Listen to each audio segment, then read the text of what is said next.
South India shopping mall, the wedding మంత్ర, సరికొత్త wedding collection, south India shopping mall. మీకు ఎలా ఉంది ఎక్స్పీరియన్స్? సూపర్. సోషల్ మీడియా దుమ్ము లేపేస్తున్నారు. ఈరోజు ట్రెండింగ్ అనమాట. ఇప్పుడే కాదు, రాజాసాబ్ అనుకున్న దగ్గర నుంచి ఎప్పుడెప్పుడు వస్తుందని ఫ్యాన్స్ వెయిటింగ్. సో ఇప్పుడు మీ నుంచి మీకు వచ్చిన బెస్ట్ కాంప్లిమెంట్ ఏంటి? నాకు వచ్చిన బెస్ట్ కాంప్లిమెంట్ అంటే ప్రభాస్ గారిని ఎలా చూడాలనుకుంటున్నామో అలా చూపించామనేది ఒకటి. నెక్స్ట్ ఎలా చూపించాలో అలా అనుకుంటున్నాం అనేది.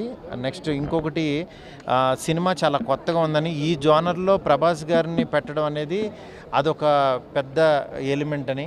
ఇలా అసలు రకరకాలుగా ఇంకా అన్ని పాజిటివ్ కామెంట్స్, ఎక్కడా కూడా ఇలా తీస్తే దాని గురించి టాపిక్ లేకుండా వాళ్ళకు చిన్న సర్ప్రైజింగ్ షాకింగ్ ఎలిమెంట్ లాగా ఉంది. మేము ఫస్ట్ నుంచి ఫీల్ అయింది అది ఇవాళ ఓపెన్ చేసాము. నిజంగా చాలా హ్యాపీగా ఉందండి మీ అందరు ఇలా మాట్లాడటం. బిగ్గెస్ట్ హారర్ ఫ్యాంటసీ ఇండియన్ స్క్రీన్స్లో అన్నారు అంటే దాని మీనింగ్ ఏంటి సార్? డెఫినేషన్ ఏం చెప్తారు? అంటే నేనేంటంటే 2012లో ప్రేమకథ చిత్రం తీశాను. అప్పుడు తీసినప్పుడు ఏంటంటే హర్రర్ కామెడీ, దాని తర్వాత ఒక నియర్ బై ఒక 500 ఫిలిమ్స్ వచ్చి ఉంటాయి సౌత్ ఇండియా మొత్తంలో. హిందీలో కూడా ఆ జానర్ వెళ్ళింది. బట్ హర్రర్ కామెడీలో కాకుండా హర్రర్ కామెడీలో ఒక ఫ్యాంటసీని యాడ్ చేయటం అంటే ఇంతవరకు అంటే హాలీవుడ్లో కూడా వేరే చేశారు కానీ జానర్స్ ఇలా రెండు మిక్సెస్ చేయలేదు. దాన్ని నేను యాక్చువల్గా రాసి దాన్ని కొత్తగా చేశాను. అది ఫైనల్ అవుట్పుట్ అయితే చాలా బాగా వచ్చింది. అదే సార్ ఫస్ట్ టైం ముందు మాట్లాడుతూ ఆయన ఫింగర్స్ కూడా యాక్ట్ చేస్తాయి అని చెప్పారు మీరు. వెనక నుంచి నడుస్తున్నా కానీ ఆయన ఇందులో మెయిన్గా 3 జోనర్స్ని టచ్ చేశారు: కామెడీ, థ్రిల్లర్, రొమాంటిక్. అవును, మీకు ఏమనిపించింది సార్? 3 పర్ఫెక్ట్గా డీల్ చేశాను అనిపించింది. ఆయన 3 పర్ఫెక్ట్గా కథలో బ్లెండ్ అయిన అనిపించింది. వీటితో పాటు చాలా మంచి బలమైన ఎమోషన్ కూడా ఉందన్నమాట సినిమాలో. అది కూడా మీరు చూస్తారు. సార్ ఫస్ట్ టైం మీరు విఎఫ్ఎక్స్ ఎక్కువ బేస్ అవుతున్నారు. విఎఫ్ఎక్స్ దీని మీద ఏమన్నా కంప్లైంట్స్ ఉన్నాయండి? అంటే మీకు నేర్చుకోవాలి కదండి. నేను వచ్చిందే ఫస్ట్ యానిమేషన్ బ్యాక్గ్రౌండ్ నుంచి. నేను ఆ యానిమేషన్లో నేను 2000 నుంచి యానిమేషన్లోనే చేశాను. అప్పటికి ఇంకా సీజీలు అవి రాలా. నేను యానిమేషన్ ఫ్యాకల్టీగా చేసేవాడిని. 2D యానిమేషను, దాని తర్వాత 3D వాళ్ళకి ఫ్యాకల్టీగా చేసేవాడిని. దాని తర్వాత నాకు ఎప్పుడు ఆపర్చునిటీ రాలేదు. నేను యాడ్స్ ఏవో చేసేవాడిని కానీ దాని తర్వాత ఈ రోజుల్లో బస్ స్టాపు ఈ సినిమాలన్నీ రాయడం యాక్చువల్గా నేను చేసేవాడిని. నేను బిఫోర్ కూడా అన్నా, విఎఫ్ఎక్స్ సినిమా తీసినప్పుడు వాట్ అయ్యాం అనేది నిజంగా తెలుస్తుంది. దాని గురించి వెయిట్ చేస్తున్నానన్నా. ఇది కరెక్ట్గా నాకు యాక్చువల్గా బడ్జెట్స్ ఇవన్నీ దొరికినాయి అనమాట. ప్రభాస్ గారి కెరియర్కి ఇది ఎలా ఉంటుంది సార్? చాలా కొత్తగా ఉంటుందండి. ఎందుకంటే ఆయన ఈ జోనర్లో ఇలా చేయడం అనేది గ్రేట్ కాబట్టి ఫస్ట్ పెరిగింది కాబట్టి డెఫినెట్గా సినిమా కోసం వెయిట్ చేయండి. సినిమా వచ్చినప్పుడు చూడండి. ఇలాగే మమ్మల్ని ఎంకరేజ్ చేయండి. మోర్ పాజిటివ్ ఇవి మీరు ఇంకా చూడబోతుంటారు. హై సార్, ఎలా ఉన్నారు? I'm good. సో ఫస్ట్నే దాని గురించి మాట్లాడుతున్నాను. జాతిని తగలబెట్టబోతున్నామని షర్ట్ మీద ఇండికేషన్ వేశారు. దాని meaning that is a fans function. I want to make them happy and I want to make them how confident we are, and because I always interact with fans of every hero when I make a film, when I am part of a film. So I asked director Marthi garu, he said it's okay. So sir మేము ఇలాంటి పదాలు వినాలనుకుంటున్నాం. Rooted పదాలు, జాతిని తగలబెట్టబోతున్నాం అలాంటి పదాలు. మీరు ఇంగ్లీష్లో చాలా పాజిటివ్గా మాట్లాడుతున్నారు first. So being it's a parent film, I have to talk every language, especially English, and Jatini it's a Telugu. You will understand it. Yeah, so sir అంటే ఏమన్నా చూసారంటే కొంచెం ఒక 40 minutes అన్న ఏదైనా footage, complete footage? I saw all of the most of the rushes, whatever we had shot, because every day I'm in the set, so we are very much content. So Prabhas గారి ఫిల్మోగ్రఫీలో ఈ film ఎలా out stand అవుతుందని అనుకుంటున్నారు? ప్రభాస్ గారి ఫిల్మోగ్రఫీలో last decade నుంచి ఆయన కొన్ని subjects పరంగా కొన్ని ఎలిమెంట్స్ టచ్ చేయలేదు. సో ఆ ఎలిమెంట్స్ అన్నీ కూడా ఈ సినిమాలో ఉంటాయి. సో ఫ్యాన్స్కి ఒక ఫుల్ ఫీస్ట్. సో ఇది కంప్లీట్ విఎఫ్ఎక్స్ బేస్డ్. విఎఫ్ఎక్స్ అంటే ఈ మధ్య ట్రోలింగ్స్ ఎక్కువ చూస్తున్నాం. మీకు కూడా తెలుసు, పెద్ద పెద్ద చిరంజీవి గారు లాంటి సినిమాని ట్రోల్ చేస్తున్న రోజులు. చిరంజీవి గారి సినిమానే అలాంటిది ఏం లేదండి. చిరంజీవి గారు ఇస్ ఎ లెజెండ్. అంటే ట్రోల్ చేసేవాళ్ళు ఎనీ సినిమాని ట్రోల్ చేస్తారు. దాన్ని మనం కన్సిడరేషన్లో పక్కన పెట్టేస్తే apart from VFX this is not a just VFX film, it's a content rich film. Content నుంచి అన్నీ వస్తాయి, దాంట్లో విఎఫ్ఎక్స్ ఒక part. So and many Hollywood studios also contributed VFX to the film. So it will I feast. So biggest horror fantasy అని చెప్పి ఒక Indian స్క్రీన్స్లోనే. So దాని definition ఏం చెప్తాను? ఇది ఒక 41,000 స్క్వేర్ ఫీట్తో ఒక సెట్ వేసారండి. ఇండియాలోనే ఒక హారర్ సెట్ ఎప్పుడూ వేయలేదు ఇలాంటిది ఒక సినిమాకి. సో ఇలాంటి ఒక 3-4 సెట్స్ ఉన్నాయి ఫిల్మ్లో. So the makers decide to go with the Indian biggest horror fantasy. ఏ సినిమాలో అయినా సరే ప్రోటాగనిస్ట్ యాంటాగనిస్ట్కి తగ్ ఆఫ్ వార్ ఉండాలి. సో ఇక్కడ పెద్ద పవర్ఫుల్ లెజెండ్స్ ఉన్నారు, ఒకరేమో ప్రభాస్ గారు, ఇంకొకరేమో సంజయ్ దత్ గారు. వాళ్ళిద్దరి మధ్య తగ్ ఆఫ్ వార్ ఎలా ఉండబోతుంది? అది ఇప్పుడే టీజర్ వచ్చింది కాబట్టి ఎక్కువ రివీల్ చేయకూడదు. But as you go teaser తర్వాత సింగిల్స్ వస్తాయి, సింగిల్స్ తర్వాత ట్రైలర్స్ వస్తాయి. So everything you will all know. So finally Thaman గారు ఈసారి థియేటర్స్లో స్పీకర్లు తగలబెట్టబోతున్నారు ఏంటి? తమన్ గారికి ఒక స్పెషల్ ఫ్యాన్ ఫాలోయింగ్ ఉంది మ్యూజిక్స్ అందిస్తే. సో ఆయన ఫ్యాన్స్ని ఆయన గ్యారంటీగా సాటిస్ఫై చేస్తాడు. బికాజ్ ఇలాంటి జానర్స్కి ఎక్కువ మ్యూజిక్ కాంట్రిబ్యూషన్ ఉంటుంది కాబట్టి హీ డిడ్ స్ప్లెండిడ్ జాబ్. టీజర్లోనే కొంచెం చూసాం, మన సినిమాలో ఫుల్ ఫ్లెడ్జ్గా చూస్తాం. Thank you so much sir. Thank you. Hi Sai గారు, ఎలా ఉన్నారు? సోదరా బాగున్నారా? చెప్పండి. First of all first time అంటే మీకు డైరెక్షన్ అంటే బాగా ఇంట్రెస్ట్ ఉంది. సో ఇక్కడ ఇప్పుడు మీరు కూడా బిజీ షెడ్యూల్లో ఉండి ప్రభాస్ గారు ఈ రాజాసాబ్ వర్క్ చేయడానికి మారుతి గారు ప్రథమ కారణమా, ప్రభాస్ గారు కూడా ఎంతో కొంత కారణమా? హాయ్ డల్లింగ్, ఇది ఒక మ్యాజిక్ అంటారు కదా, అలాగా.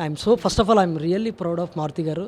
ఎందుకంటే ఆయన మనకి ఈ రోజుల్లో దగ్గర నుంచి ఒక చిన్న కెమెరా పట్టుకొని ఫోటో కెమెరా తీస్తూ అక్కడి నుంచి ఇంత పెద్ద సెట్టు, పెద్ద హీరో, ఆ జర్నీ దగ్గరుండి చూశాను. బట్ ఈ సినిమాలో కూడా నేను అక్కడ డైరెక్షన్ డిపార్ట్మెంట్ అండ్ యాక్టింగ్, ఇక్కడ చిన్నది క్యారెక్టర్ చేశానులే. కానీ ఫుల్ లెంత్ నేను కూడా వన్ ఆఫ్ ద క్రియేటివ్ టీంలో భాగంగా ఉండడం ఐఎమ్ సో హ్యాపీ.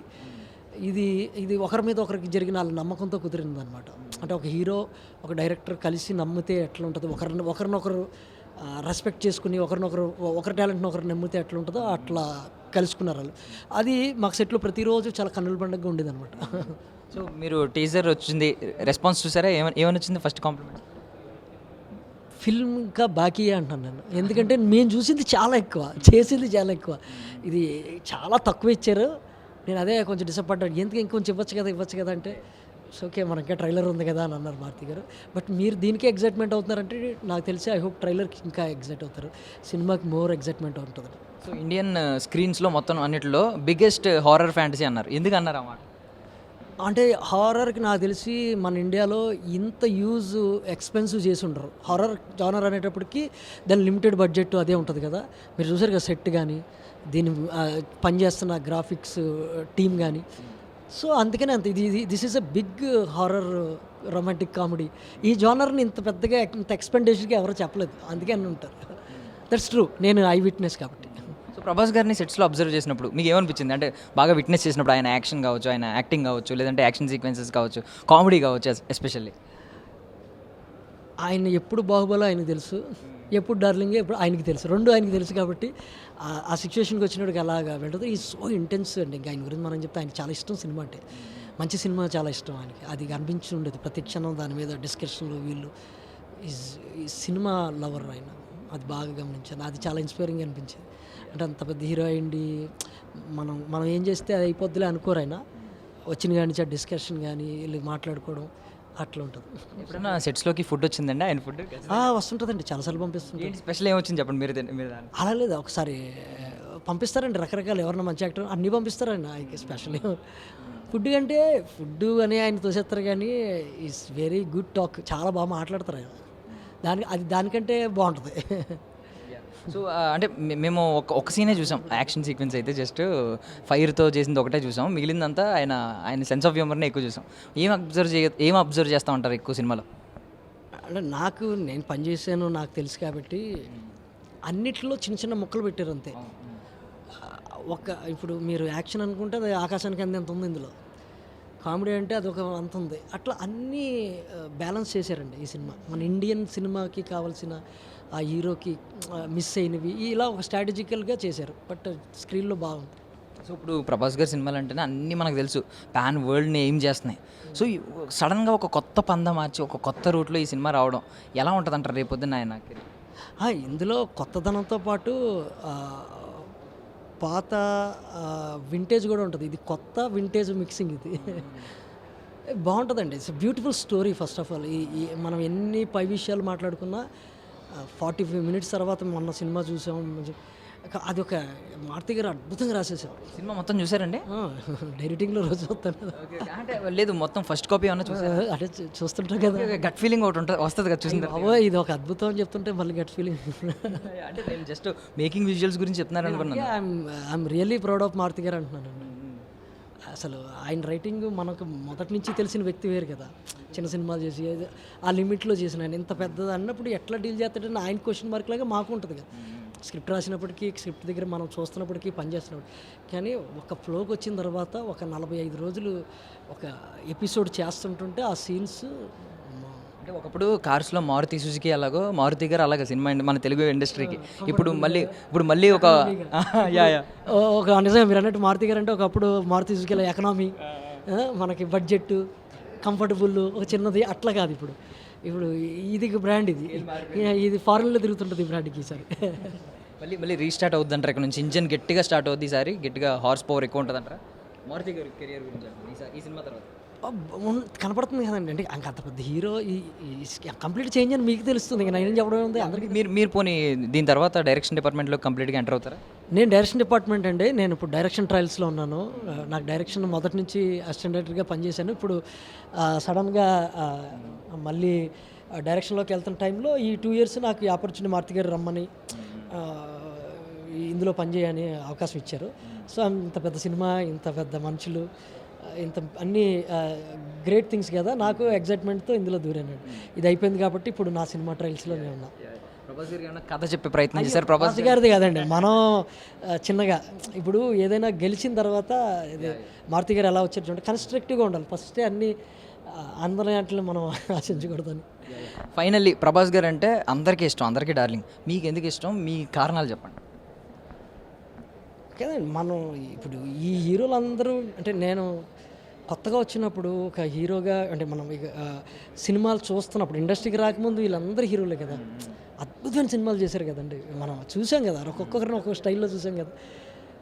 నాకు ఈయనలో ఇష్టం ఈ యాక్టింగ్ అదంతా అప్పటి వరకు ఓకే. కానీ ఇప్పుడు సెట్లో రోజు చూస్తున్నప్పుడు సినిమా మీద నాకు ఆయన సినిమా మీద చాలా అవగాహన ఉందని తెలిసిన తర్వాత నాకు చాలా ఎగ్జైట్మెంట్ అయిపోయింది. He knows very well to the crafts and movie అన్నీ సెట్టింగ్ అనమాట. ఆయన కథ మాట్లాడుతుంటాడు, కథ వింటుంటాడు, ఎక్కువ ఎంజాయ్ చేస్తూ, అంటే తెలుసుకొని దాని గురించి డిస్కషన్. ఒక హీరో వచ్చి జస్ట్ అట్లా ఉంటారు ఆయన. అది నాకు నచ్చింది, నాకు బాగా నచ్చేసాడు. అతను కథ గురించి అంత బాగా ఎంత ఇంటెన్షన్గా వింటుంటాడు. సీన్ బాగుంటే ఎగ్జైట్ అయిపోతుంటారు. ఫ్యాన్స్ ఎలా బిహేవ్ చేస్తారో ఆయన బిహేవ్ చేస్తుంటాడు. అట్లా నేను ఇందాక మారుతి గారితో అదే అట్లా ఫ్యాన్స్ ఎగ్జైట్మెంట్ ఎలా ఉందో ఈయన ఎగ్జైట్మెంట్ సేమ్ ఉందండి. వీళ్ళిద్దరు సేమ్ ఒకలాగా ఉన్నారు. అంటే సీన్ బాగుందంటే ఈయన, సీన్ బాగా వచ్చిందంటే వాళ్ళు ఎలా ఎగ్జైట్మెంట్ అవుతారో వీళ్ళిద్దరూ అట్లా ఉంది అనిపించింది. Thank you so much sir. Raja Saab మీ కెరియర్లో కూడా మీ ఫిల్మోగ్రఫీలో కూడా ఒక మంచి మార్క్ క్రియేట్ చేసి నిలబడాలి. లేకపోయినా మనం ఇందులో జస్ట్ టెక్నీషియన్ ఇక్కడి నుంచి చాలా నేర్చుకోవడం, ఇక్కడి నుంచి ఇది అబ్జర్వేషన్ చేయడం, కానీ ఇది ఒక ఆపర్చునిటీగా నాకు ఫర్దర్ వర్క్లకు ఉపయోగపడుతుందని ఆశిస్తున్నాను. థ్యాంక్ యూ సో మచ్ అండి.